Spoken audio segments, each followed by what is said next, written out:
भागवत जी सरसंघ संचालक है। मेरा सीधा सवाल है, वो कौन से फील्ड के एक्सपर्ट है?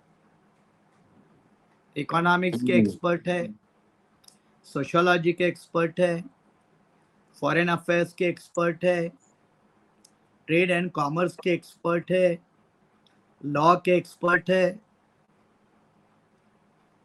वो है तो डॉक्टर, लेकिन वो जानवरों के डॉक्टर है। ही द वेटरनरी डॉक्टर। अब ट्रेड डील अगर भारत के हित में हुआ है तो भारत के लोगों को संसद से बेहतर कौन सा मंच है जहां बताया ना जाए?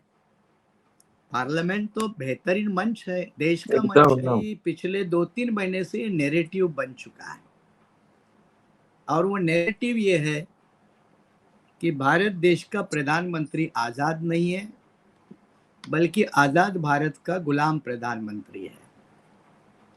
ये नैरेटिव सेट हो चुका है। इस सदन में ना प्रधानमंत्री का बिहेवियर जिम्मेदाराना रहा, ना स्पीकर का ना सत्ताधारी रूलिंग पार्टी बीजेपी का रहा।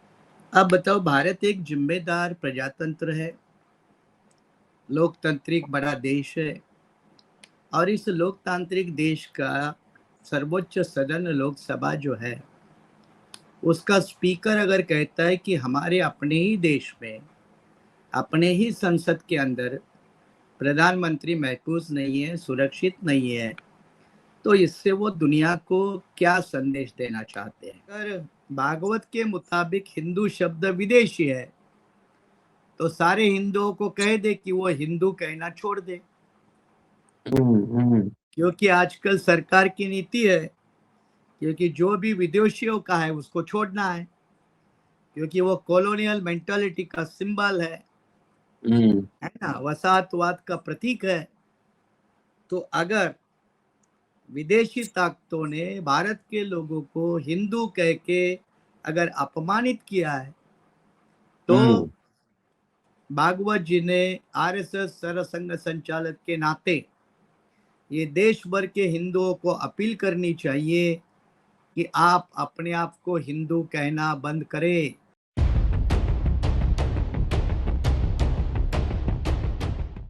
संसद का सत्र जारी। लोकसभा स्पीकर के खिलाफ अविश्वास प्रस्ताव, 118 सांसदों ने हस्ताक्षर किए। नरवणे की किताब पर एफआईआर, कई महत्वपूर्ण घटनाक्रम है। इसी बीच मोहन भागवत पंजाब के हिंदुओं को इकट्ठा होकर लड़ने की सलाह दे रहे हैं। बॉलीवुड के स्टार्स के साथ थे और कह रहे हैं कि 19 से 25 वर्ष के बीच शादी कर लेनी चाहिए और 3 बच्चे पैदा होने चाहिए। संघ अगर बोले तो वो सर संचालक का पद छोड़ देंगे, और शायद इस बार कोई जाति का भी बंधन नहीं रहेगा। अगला कौन होगा सर संचालक? कई ऐसे मुद्दे हैं। इधर जो ट्रंप ने रूसी तेल खरीदना बंद करने की नई दिल्ली के जो वादे हैं, इस पर भारतीय इंपोर्ट पर 25% टैरिफ हटाने पर सहमति जताई है। कई सारे मुद्दे। ट्रंप बार बार हमारे प्रधानमंत्री को लेकर क्लास लगा रहे हैं, कह रहे हैं मैं उनका करियर नहीं खराब करना चाहता। तमाम तरह की बातें। इस बीच एक फाइल भी चर्चा में, उसके बारे में आप पता ही है। तमाम मुद्दों पर चर्चा करेंगे। बहुत दिनों बाद सुरेश माने साहब हैं, प्रोफेसर भी रहे, एडवोकेट हैं, और पॉलिटिकल पार्टी भी अपना चलाते हैं, बहुजन रिपब्लिकन सोशलिस्ट पार्टी। चलते हैं और माने साहब से समझते हैं कि पूरा जो घटनाक्रम हो रहा है, रूस को लेकर भी दबाव बनाया प्रधानमंत्री पे। ट्रंप के कई भाषण सोशल मीडिया पर वायरल हो रहे हैं।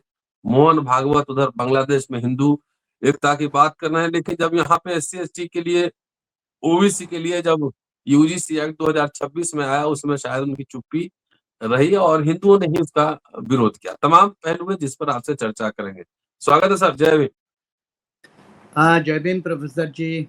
जैसे आपने चंद महत्वपूर्ण मुद्दों का जिक्र किया, तो सबसे पहले वर्तमान संसद का अधिवेशन जो चल रहा है, वो एक बहुत अनूठा माना जाएगा।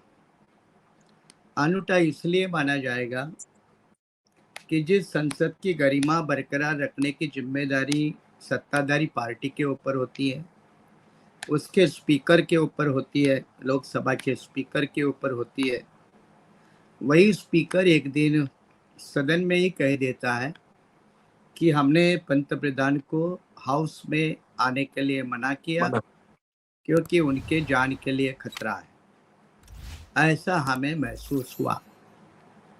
अब बताओ, भारत एक जिम्मेदार प्रजातंत्र है, लोकतांत्रिक बड़ा देश है, और इस लोकतांत्रिक देश का सर्वोच्च सदन लोकसभा जो है, उसका स्पीकर अगर कहता है कि हमारे अपने ही देश में, अपने ही संसद के अंदर प्रधानमंत्री महफूज नहीं है, सुरक्षित नहीं है, तो इससे वो दुनिया को क्या संदेश देना चाहते हैं?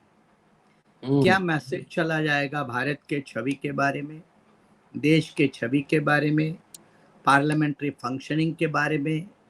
इसका बिना सोचे समझे, विचार किए अगर लोकसभा का स्पीकर इस तरह की बयानबाजी करता है तो ये बहुत शर्मनाक बात है, दुखद बात है, और ये स्पीकर के पद की गरिमा को भी नीचे दिखाने वाली बात है।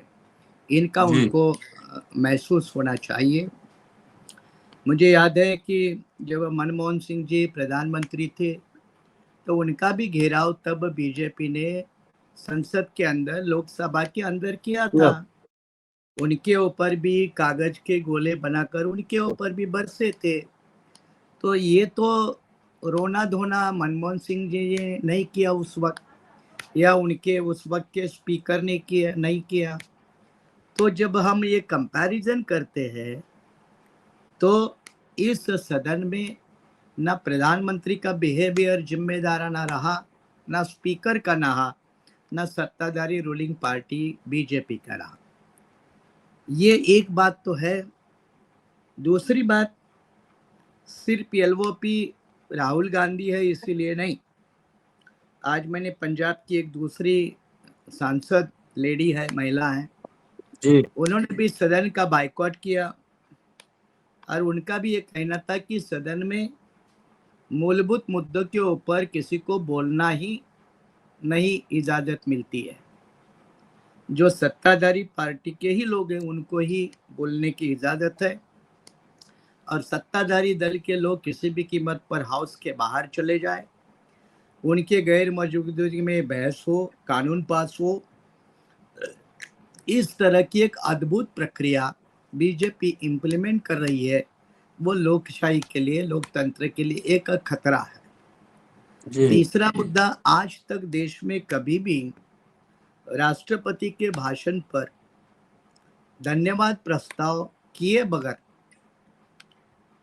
उसके ऊपर बहस किए बगैर, उसके ऊपर प्रधानमंत्री के भाषण बगैर, सरकार के किसी जिम्मेदार मंत्री के भाषण के बगैर राष्ट्रपति का भाषण के ऊपर धन्यवाद प्रस्ताव पारित करना, ये भी लोकतंत्र का मजाक नहीं तो क्या है? राष्ट्रपति का भाषण सरकार का ही भाषण होता है, राज्यपाल का भाषण वो राज्य सरकार का ही होता है। फिर उसके ऊपर बहस करने में सरकार डरती क्यों है? सरकार पीछे हटती क्यों है? ये तीन सबसे बड़े मुद्दे जो लोकतंत्र को एक काला धब्बा के तौर पर इस अधिवेशन में देखा गया। रही दूसरी बात, इसका कारण भी क्या है? तो कारण ये है कि बीजेपी, संघ परिवार, उनके भक्तगण माने ना माने, लेकिन हम तो माने हैं तो कह के ही रहेंगे। और बात यह है कि पिछले 2-3 महीने से नैरेटिव बन चुका है, और वो नैरेटिव ये है कि भारत देश का प्रधानमंत्री आजाद नहीं है, बल्कि आजाद भारत का गुलाम प्रधानमंत्री है। ये नैरेटिव सेट हो चुका है। और ये नैरेटिव किस मामले में हुआ? तो जब पहलगाम को लेकर, सिंदूर को लेकर जब भारत पाकिस्तान की छोटे मोटे युद्ध की बात हुई, तो अमेरिका के राष्ट्रपति ने कहा मैंने रुकवाया। आज वही राष्ट्रपति कह रहा है अगर चाहूँ तो मैं देश के, भारत के प्रधानमंत्री श्री मोदी का पूरा राजनीतिक करियर खराब कर सकता हूँ। ये प्रधानमंत्री के बारे में अगर किसी भी देश का राष्ट्रपति कहता है तो उस प्रधानमंत्री के पद की गरिमा का क्या है, क्या वैल्यू है उस पद की। और पद ही छोड़िए उस देश की भी, क्योंकि प्रधानमंत्री भी देश को रिप्रेजेंट करता है। और अगर प्रधानमंत्री के बारे में अगर किसी देश का राष्ट्रपति यही कहता है तो मुझे लगता है दुनिया की सबसे बड़ी पार्टी कहने वाली भाजपा और सबसे बड़ा नॉन पॉलिटिकल संगठन कहने वाली अपने आप को आरएसएस, क्या राष्ट्रपति ट्रंप का कोई जवाब दे सकती है? और हालात ये बताते हैं कि नहीं दे सकती। हालात ये बताते हैं कि नहीं दे सकती। और नहीं दे सकती इसका परिचय जो इंडो अमेरिकन जो ट्रेड डील अभी साइन हुआ वो अपने आप में दर्शाता है कि भारत के प्रधानमंत्री अमेरिकन सरकार के सामने कितने घुटने पर टेकने के लिए मजबूर है, उनके इशारे पर कितने ऐसे कारनामे करने के लिए तैयार है। उसी के साथ इस्राएल में जाना, फिर डांस पार्टी में शामिल होना, ये भी जुड़ जाता है। अब जब जो ट्रेड डील की बात है, अब ट्रेड डील अगर भारत के हित में हुआ है तो भारत के लोगों को संसद से बेहतर कौन सा मंच है जहां बताया ना जाए। पार्लियामेंट तो बेहतरीन मंच है, देश का मंच है, लोकतंत्र का वो स्टेज है।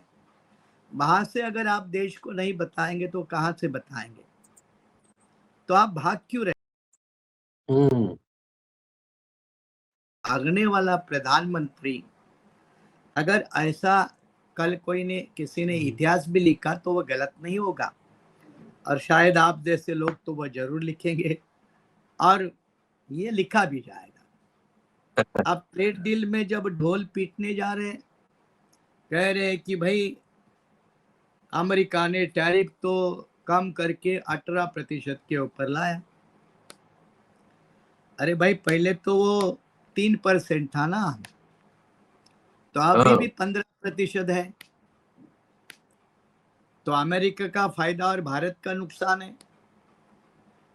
और दूसरी बात, अमेरिकन प्रोडक्ट जब भारत में आएंगे तो उसके ऊपर टैरिफ कितना है? 0%। मतलब अमेरिका अपना माल यहाँ बहुत कम कीमत में बेचेगा, उसके लिए भारत का मार्केट खुला होगा, और भारत का यहाँ का छोटा मोटा किसान, छोटा मोटा उत्पादन करने वाला कारागिर, उनके माल के मुकाबले में अमेरिका का माल 0 टैरिफ होने के कारण सस्ते भाव में बिका जाएगा। तो भारत का उत्पादन कौन खरीद लेगा? उसके ऊपर क्या असर पड़ेगा? क्या ये देश के किसानों के साथ धोखा नहीं है? छोटे उत्पादकों के साथ धोखा नहीं है? ये धोखा है। और यही आज मैं पंजाब की लेडी कौर है, कोई सांसद, पहले मुझे लगता है अकाली दल की राज्यसभा की मेंबर है, वो वही मुद्दे के ऊपर पार्लियामेंट में बोलना चाहती थी तो उसको भी बोलने नहीं दिया। मतलब अमेरिका के दबाव में सरकार की नीतियों की जांच करना, पड़ताल करना, समीक्षा करना, ये अब भारत के लोकतंत्र का हिस्सा नहीं बना, बल्कि अमेरिका के गुण गाते चलो और भारत का हित छोड़ते चलो। इस तरह की नीतियां बनाने वालों के साथ आप आंख बंद करके चलिए। इस तरह का ये पार्लियामेंट का माहौल अब चल रहा है। अब इसमें जो एप्स्टीन फाइल का जो जिक्र आया, अब उसमें प्रधानमंत्री का नाम तो आया ही है, इस्राएल जाने का जिक्र भी आया है, कई सारे फोटोग्राफ सामने आए। मुझे लगता है 10-15 देशों के बड़े बड़े पद के लोगों ने अपने पद से इस्तीफा दिया, क्योंकि उनकी मोरालिटी है, नीतिमत्ता है। लेकिन इंडिया में इस पर अभी तक सरकार ना गंभीर है, ना प्रधानमंत्री गंभीर है, ना इसके ऊपर संसद में बहस है। उदाहरण के तौर पर दलाई लामा जी का भी नाम आया, तो दलाई लामा के दफ्तर से एक्सप्लेनेशन दिया गया कि भाई उन्होंने हमसे कोशिश करने के संपर्क करने के लिए जी तोड़ कोशिश की, लेकिन हम उनके जाल में नहीं फंसे। ये कहने की ताकत जो दलाई लामा में है, वही ताकत भारत के 56 इंच वाले विश्व गुरु कहलाने वाले पंत प्रधान नरेंद्र मोदी जी के दिल और दिमाग में क्यों नहीं है, ये देश के सामने बड़ा सवाल है। कोई भी प्रधानमंत्री, कोई भी नेता संशय के दायरे में रहना ये देश के लिए अच्छा नहीं होता। वैसे कई सवालों के जवाब ये सरकारें नहीं दे पाई है, चाहे मामला पुलवामा का हो, चाहे मामला पहलगाम का हो, चाहे मामला नरवणे ने जो किताब में लिखा है। और देश के डिफेंस को लेकर जब कोई चीनी आक्रमण होता है तो सरकार ऑर्डर देने के लिए कितनी आनाकानी करती है। तो इस तरह का स्पष्ट रूप से जब नरवणे जैसे जिम्मेदार भारत के डिफेंस फोर्सेस के मुखिया रह चुके आदमी अपने किताब में उसका जिक्र करते हैं, तो प्रधानमंत्री ने खुद आकर संसद में कहना चाहिए, कहने की हिम्मत होनी चाहिए कि उस वक्त के हालात क्या थे, मैंने ये कहा या नहीं कहा, कहा तो क्यों कहा, नहीं तो कहा तो क्यों नहीं कहा, कोई तो एक्सप्लेनेशन देना चाहिए। नहीं तो एक प्रधानमंत्री झूठ है, नहीं तो नरवणे जी झूठ है, इस तरह का मामला बन सकता है। और जब प्रधानमंत्री ने नरवणे जी ने जब लिखा है, रिकॉर्ड पे लाया है, तो उसको तो झूठा नहीं कहा जा सकता। इसलिए प्रधानमंत्री खुद शंका के घेरे में है, और ये जब शंका के घेरे में है तो संसद को बुलडोज किए बगैर, उसको जो संसद में ब्रूट मेजॉरिटी है, वैसे पहले जैसी तो नहीं है, लेकिन जो मेजॉरिटी है उस मेजॉरिटी के आधार पर संसद का कार्यकाल चलाना ये कोई लोकतंत्र की शोभा नहीं बढ़ाता, शोभा नहीं देता, और सरकार की भी कई मर्यादा को वो स्पष्ट कर देता है, मजबूरियों को अधोरेखित कर देता है। रही बात तो बीजेपी के साथ जुड़े हुए संघ परिवार की, जिस संघ परिवार ने अब 100 साल पूरे किए हैं, और 100 साल पूरे करने पर संघ की तरफ से भारत के कोने कोने में, कभी बेंगलोर में, कभी दिल्ली में, कभी मुंबई में, सरसंघ संचालक भागवत जी के एक एक दो तीन दिन के लेक्चरों का प्रबंध किया जा रहा है। और उससे आरएसएस के नए भारत का विजन क्या है, जैसे बीजेपी अमृतकाल वगैरह जो 2047 तक की बातें करती है, वैसे नए क्षितिज, नई विजन क्या होगी, इसके बारे में आरएसएस अब देश को दिशा दिग्दर्शन करने में लगा है। और इस दिशा दिग्दर्शन में फॉरेन डिप्लोमेट, सांसद, मंत्री, एमपी, एमएलए, उद्योगपति, मीडिया वाले, और अभी कभी कभी तो फिल्म स्टार, इनको शामिल करवा के आरएसएस की रेंज कितनी बड़ी है, पहुंच कितनी बड़ी है, ये साबित करने में संघ परिवार तुला हुआ है। और इसी के नतीजे के तहत, इसी कड़ी का भाग मुंबई में हाल ही में 2 दिन पहले भागवत जी ने 2 लेक्चर दिए। उस लेक्चर में हिंदू कौन, हिंदू का किसको कहा जाता है, फिर हिंदू शब्द देशी है या विदेशी है, आरक्षण कब तक रहेगा, मदर टंग के बारे में क्या भूमिका होनी चाहिए, फैमिली के बारे में क्या धारणा होनी चाहिए, बाल बच्चे कितने होने चाहिए, इस तरह की कई बयानबाजी की है। अब सबसे पहले भागवत जी सरसंघ संचालक है। मेरा सीधा सवाल है वो कौन से फील्ड के एक्सपर्ट है? इकोनॉमिक्स के एक्सपर्ट है, सोशियोलॉजी के एक्सपर्ट है, फॉरेन अफेयर्स के एक्सपर्ट है, ट्रेड एंड कॉमर्स के एक्सपर्ट है, लॉ के एक्सपर्ट है। वो है तो डॉक्टर, लेकिन वो जानवरों के डॉक्टर है, ही द वेटरनरी डॉक्टर। अब मुझे बताओ, आरएसएस का प्रमुख पद होना, इससे क्या आपको एक्सपर्टीज प्राप्त हो जाती है? सीधा जवाब है ना, सीधा जवाब है ना। और इसी के कारण उनके भाषणों में कई सारे सेल्फ कॉन्ट्राडिक्टरी, तर्क अतर्क के आधार पर बिना रीजन के कई सारे स्टेटमेंट निकल चुके हैं। जैसे उन्होंने कहा कि हिंदू शब्द विदेशी है, अच्छी बात है। नेहरू ने भी डिस्कवरी ऑफ इंडिया में इसके बारे में लिखा है। अब वो मैं एकेडमिक डिस्कशन में ना जाते हुए पॉलिटिकल डिस्कशन में इसको इस तरह से रखूंगा। अगर भागवत के मुताबिक हिंदू शब्द विदेशी है, तो सारे हिंदुओं को कह दे कि वो हिंदू कहना छोड़ दे, क्योंकि आजकल सरकार की नीति है क्योंकि जो भी विदेशियों का है उसको छोड़ना है, क्योंकि वो कॉलोनियल मेंटालिटी का सिंबल है ना, वसाहतवाद का प्रतीक है।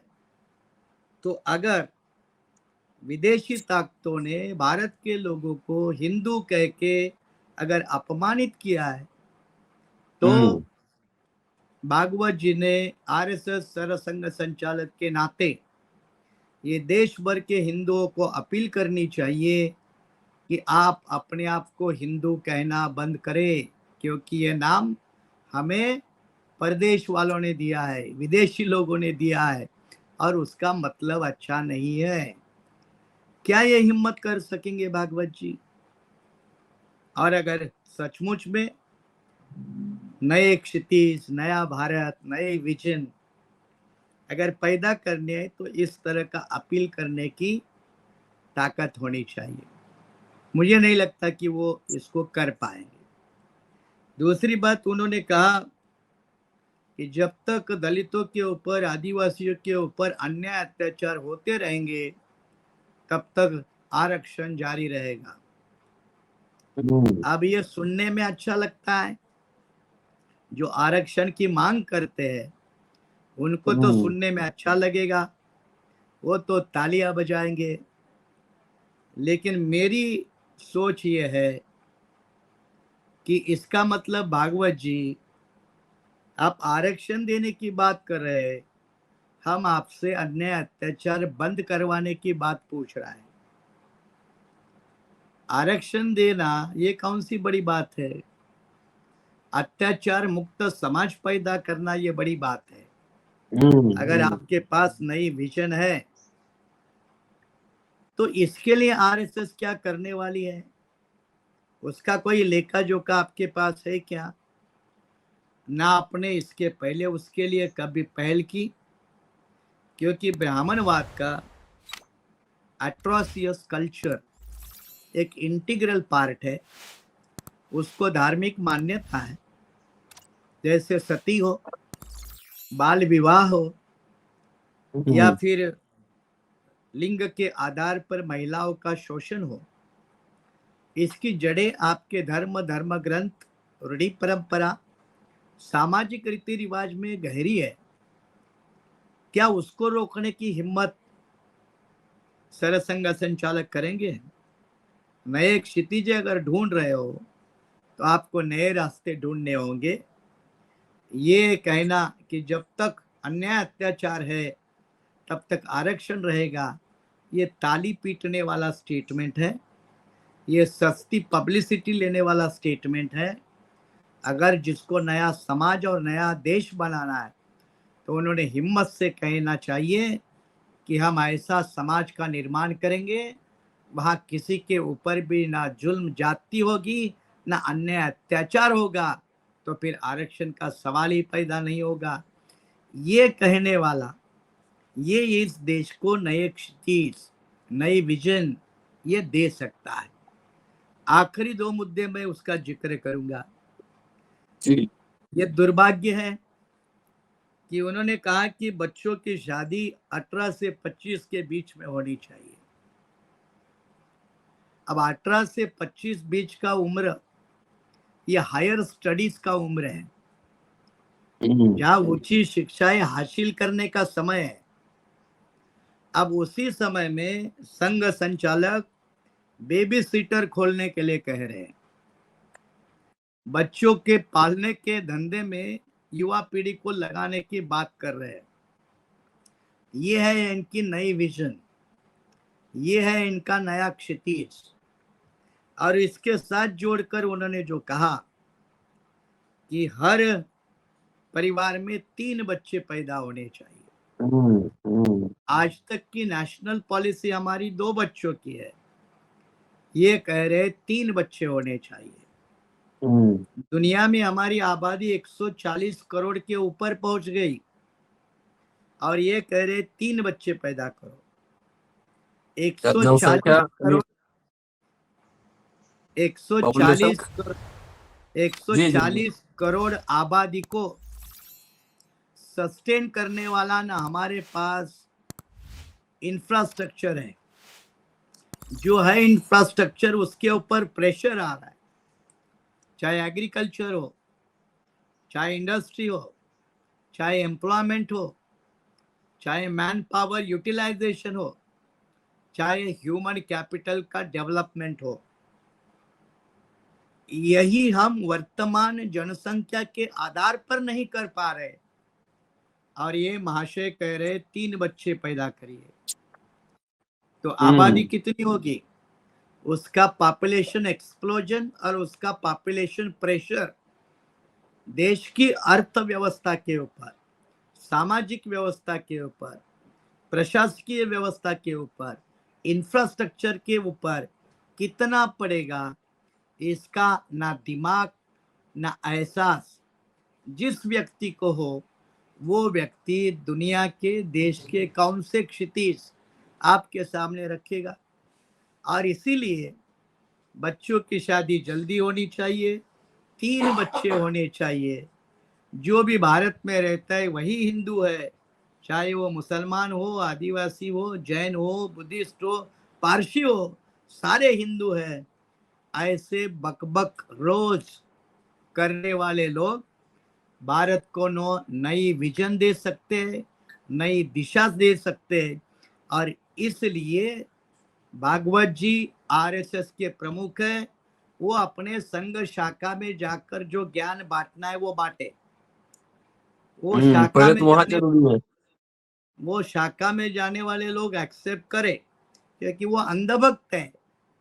लेकिन भारत जब एक उभरता हुआ देश है, तो उस देश को पिछले जमाने में धकलने की जरूरत कवायद भागवत जैसे लोग नहीं करेंगे, तो वो देश के ऊपर बड़ा उपकार होगा। और यही ये काम करेंगे तो फिर आजकल हर किसी को देशद्रोही कहा जाता है, उनमें भी इनका या इनके जैसे लोगों का नाम जरूर शामिल हो सकता है। इसके बारे में भी सरसंघ संचालक भागवत इन्होंने जरूर दोबारा विचार करने की जरूरत है। एप्स्टीन फाइल का क्या मसला है, क्यों चर्चा नहीं हो रही, क्यों सरकार भागने की कोशिश कर रही, जबकि पूरी दुनिया में हंगामा बचा हुआ है? मैंने वही कहा, एप्स्टीन फाइल को लेकर 10 देशों में इस्तीफे हो चुके। कई देशों ने जांच पड़ताल शुरू की। दलाई लामा जी का नाम आया। दलाई लामा के दफ्तर ने पत्रक जारी किया कि भाई इन्होंने जो भी मेल लिखे वो मुझे संपर्क कर रहे थे, लेकिन मैं उनके जाल में नहीं फंसा। तो मोदी ने भी, पंतप्रधान जी ने भी, अगर सच उनके साथ है तो संसद के पटल पर रखना चाहिए, सुप्रीम कोर्ट मॉनिटरिंग इंक्वायरी बनानी चाहिए, क्योंकि लोकतंत्र का सबसे बड़ा मुखिया अगर शंका के दायरे में आता है, शंका के घेरे में आता है, तो फिर उसके ऊपर से विश्वास उड़ जाता है। सरकार डरती है क्या? क्योंकि कोई अपना प्रधानमंत्री आज तक इस्राएल नहीं गया। मोदी ने अपना सीना थपथपाते हुए कहा कि मैं इस्राएल गया। अब ये इस्राएल क्यों और कैसे गए, उसकी हवा ट्रंप ने निकाल दी कि मेरे कहने पर इस्राएल जाना पड़ा, इनको नाचना पड़ा। तो जब ट्रंप कुछ भी कह रहा है तो भारत का प्रधानमंत्री खामोश क्यों है? इसका मतलब दाल में जरूर कुछ काला है। धमकी भी दे रहा है ना, वो धमकी दे रहा है। वही धमकी देना तो प्रधानमंत्री का अपमान नहीं, पूरे भारत का अपमान है। पूरे भारत का अपमान है। इसका मतलब भारत जैसे इतने महान लोकतंत्र को ट्रंप बिल्कुल गिनता नहीं। ये सिर्फ बात प्रधानमंत्री की नहीं है, ये कोई व्यक्ति की नहीं है, वो प्रधानमंत्री देश का है। लेकिन इतने बड़े लोकतंत्र के देश के भारत प्रधानमंत्री को मैं बर्बाद करके रखूंगा, अगर ऐसी कोई बयानबाजी करता है तो सरकार का रवैया क्या होना चाहिए? लेकिन यह सरकार पूरी सरेंडर नजर आ रही है। इसका मतलब ट्रंप के पास और कुछ सही सबूत होंगे जिसको लेकर यह सरकार डरी जा रही है। चलिए सर, बहुत बहुत शुक्रिया और बहुत शानदार बातचीत और बहुत सारा एनालिसिस इंफॉर्मेशन मिला। और दोस्तों देखते रहिए अम्बेडकरनामा, शेयर और सब्सक्राइब करते रहिए। शुक्रिया सर, थैंक यू। चलो, थैंक यू, आपका भी शुक्रिया।